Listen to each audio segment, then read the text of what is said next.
સુરતમાં આપ કોર્પોરેટર રચના હિરપરાને સસ્પેન્ડ કરાતા રોષે ભરાયેલા કાર્યકરોએ મેયરના ઘર બહાર હોટફિક્સ કચરાના ઢગલા કર્યા.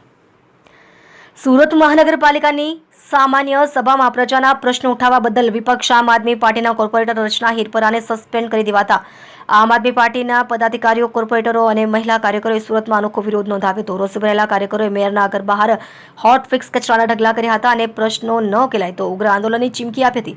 આ મુદ્દે વાત કરતા આમ આદમી પાર્ટી સુરત વોર્ડ નંબર 17ના કોર્પોરેટર અને પ્રદેશ સંગઠન મંત્રી ધર્મેશભાઈ ભંડેરી જણાવ્યું હતું કે જ્યાં જુઓ ત્યાં હોટફિક્સના કચરાના પહાડો બની ગયા છે.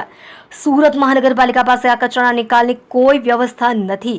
શહેરમાં આવેલા સેમી ઔદ્યોગિક એકમો અને હોટફિક્સના જેટલા કારખાના છે એના કચરાની યોગ્ય વ્યવસ્થા ન થતા લોકો પોતાનો કચરો ગમે ત્યાં રસ્તા પર વારંવાર ઠાલવી રહ્યા છે.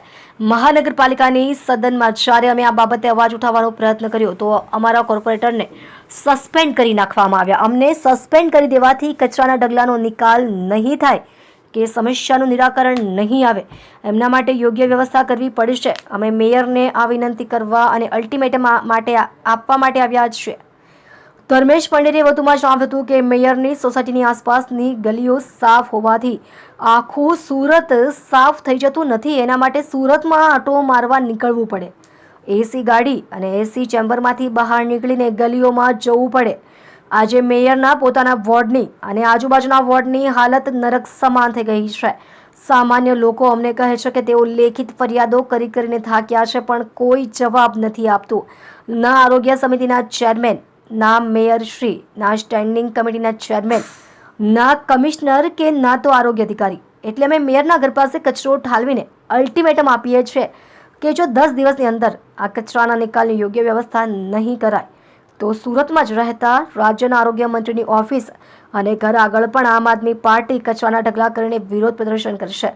આ મુદ્દે આપ કોર્પોરેટર રચના હિરપરાએ જણાવ્યું હતું કે સામાન્ય સભામાં પ્રજાની સમસ્યા ઉઠાવવા બદલ અમને સસ્પેન્ડ કરવામાં આવ્યા છે. જો 10 દિવસની અંદર હોટફિક્સ કચરાનો એકત્રીકરણ અને કાયમી નિકાલ કરવામાં નહીં આવે તો આરોગ્ય મંત્રીના ઘરે પણ કચરો ઠાલવવાની અમારી પૂરી તૈયારી છે.